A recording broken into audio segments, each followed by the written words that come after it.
Buenos días, mi nombre es Karel Schneider y a nombre del alcalde don Mauricio Viñambre le damos la bienvenida al taller de masoterapia. Vamos a comenzar con los talleres de relajación para que los realicemos en casa y practiquemos con la gente que estamos en cuarentena. Vamos a tratar de tener para realizar los masajes un poquito de aceite, ojalá un delantal, el que sea, para evitar mancharnos la ropa y uñas cortas. Comencemos.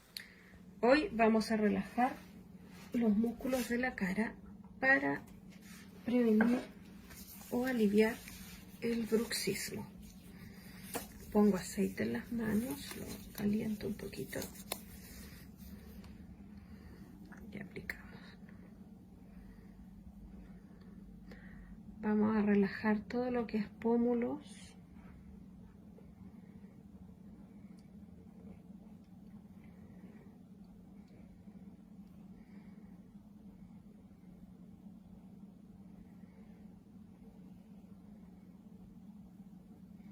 el bozo, quijada, cuello. Vamos a relajar cuello, hombros,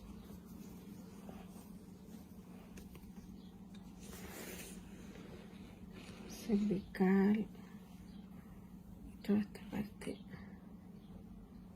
para que no esté tenso. Damos vuelta.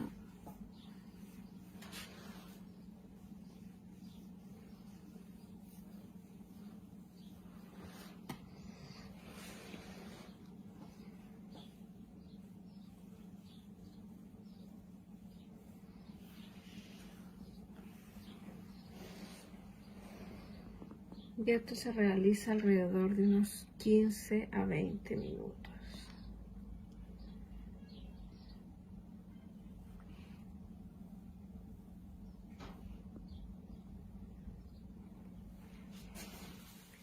Espero que les haya gustado nuestra clase de hoy y practíquenla, nos va a hacer bien a todos y nos vemos en la próxima clase. Gracias, chao.